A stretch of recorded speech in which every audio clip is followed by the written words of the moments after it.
Welcome to lucky's prediction Tamil. நாம இன்னைக்கு இந்த வீடியோல கம்மிங் 27th டிசம்பர் ஃப்ரைடே நடக்க போற எமரைட்ஸ் ட்ரா EC6க்கான ப்ரெடிக்ஷன்ஸ் தான் பார்க்க போறோம்.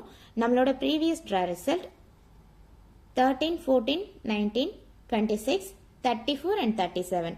லாஸ்ட் வீக் நம்மளோட மோஸ்ட் பவர்ஃபுல் நம்பர் லிஸ்ட்ல இருந்து நம்பர் 19 அதுக்கப்புறம் 37 இந்த 2 நம்பர்ஸ் கவர் ஆயிருக்கு. அது மட்டும் இல்லாமல் லாஸ்ட் வீக் நம்ம ரிப்பீட் நம்பர்ஸ் அண்ட் கண்டினியூஸ் நம்பர்ஸ்லேருந்து நம்பர்ஸ் எக்ஸ்பெக்ட் பண்ணோம். நமக்கு கண்டினியூஸ் நம்பர்ஸ்லேருந்து 13, 14 கவர் ஆயிருக்கு.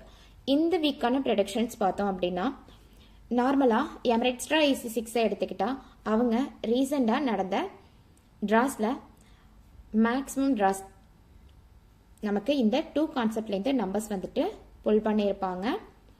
ஸோ லாஸ்ட் 4 வீக்ஸாக நமக்கு ரிப்பீட் நம்பர்ஸ் எதுவும் கிடைக்கல. அதனால வரக்கூடிய ட்ராஸில் ரிப்பீட் நம்பர்ஸ் கிடைக்கிறதுக்கான பாசிபிலிட்டிஸ் இருக்குது. ஸோ இந்த வாரம் நம்ம ரிப்பீட் நம்பர்ஸை எதிர்பார்க்கலாம். ரொம்பவே பாசிபிலிட்டிஸ் இருக்குது. அப்புறம் இந்த வீக்கான மோஸ்ட் பவர்ஃபுல் நம்பர் லிஸ்ட் பார்த்தோம் அப்படின்னா 1 to 9 சீரீஸ்லேருந்து 1, 2, 6, 7, 9, 10 to 19 சீரீஸ்லேருந்து 10, 13, 14, 17, 18, 22, 29 சீரீஸ்லேருந்து 20, 23, 27, 28 அதுக்கப்புறம் 29, 32, 39 சீரீஸ்லேருந்து 30, 33, 36, 37 and 39. Thank you so much.